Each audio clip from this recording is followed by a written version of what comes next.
Et bonjour à toi, bienvenue dans cet épisode qui va être assez important parce que on va parler de comment créer une micro-entreprise, auto-entreprise. Alors je fais que le dire, micro, auto, parce que c'est exactement la même chose, même si aujourd'hui maintenant on appelle ça une micro-entreprise. Moi c'est Florian Charpentier, j'ai créé la Micro by Flow, qui est à la fois un podcast, qui est à la fois un site internet, qui est à la fois une chaîne YouTube, qui va vulgariser tout ce qu'il y a à savoir sur la micro-entreprise, sur les assurances, sur la comptabilité, la partie juridique, etc., etc. Et cet épisode est consacré sur la création d'une micro-entreprise. Donc écoute bien tout ce que je vais te dire. Déjà, première chose à savoir, une micro-entreprise, c'est gratuit à créer. Il n'y a pas de frais d'immatriculation hors activités assez spécifiques comme les agents commerciaux. Ou alors, dans certains cas, par exemple, si tu es marié ou pacsé sous contrat, on va peut-être te demander de payer 8 euros ou 12 euros pour un document qui est l'attestation d'information conjoint. En gros, c'est un document qui dit que ton conjoint ou ta conjointe est au courant que tu crées une entreprise.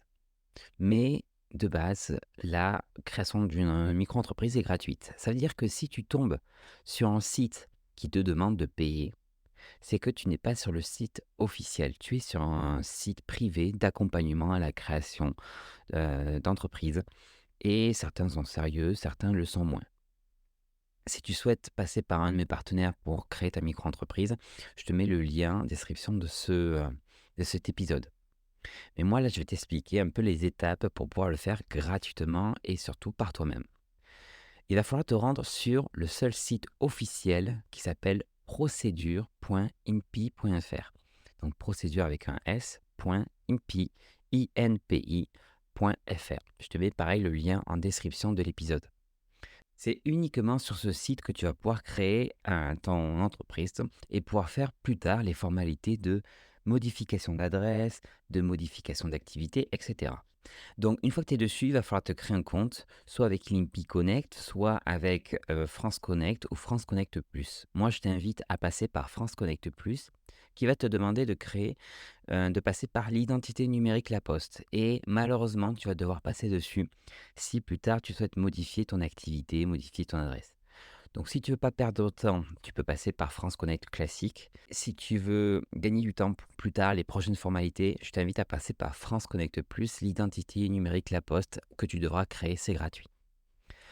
Une fois que tu es dedans, tu vas pouvoir déposer une formalité de création de micro-entreprise et suivre les étapes pas à pas où on va te demander, par exemple, des informations sur ta situation, des informations sur tes activités. Donc, très important, quand tu vas renseigner tes activités, indique l'ensemble des activités séparément. C'est-à-dire que si tu fais par exemple du community management avec, je ne sais pas moi, du coaching pour les professionnels ou autre, c'est deux activités complètement différentes.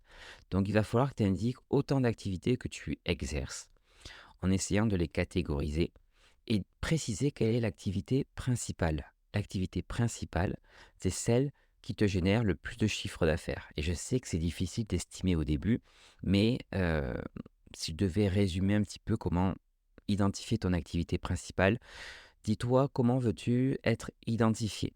C'est-à-dire que si demain on te cherche dans le répertoire d'entreprise, est-ce que tu veux qu'on te cherche avec l'activité community management ou de coaching en entreprise? On va te demander aussi si tu souhaites déclarer ton chiffre d'affaires tous les mois ou tous les trimestres. Moi, je te recommande tous les mois. Je te ferai un autre épisode pour t'expliquer un peu pourquoi je fais ce genre de recommandations. On va te demander aussi si tu souhaites opter pour le versement libératoire de l'impôt sur le revenu. Ça, c'est une petite option fiscale qui te permet de payer les impôts en même temps que l'URSSAF. Je t'en ai parlé avec le petit pourcentage de 1%, 1,7 et 2,2%. Ça, il faut vérifier si tu en as le droit ou pas. Et même si on a le droit, il faut vérifier si ça vaut le coup. Et pour ça, j'ai fait un article dédié sur le versement libératoire que je te mets en description de cet épisode de podcast.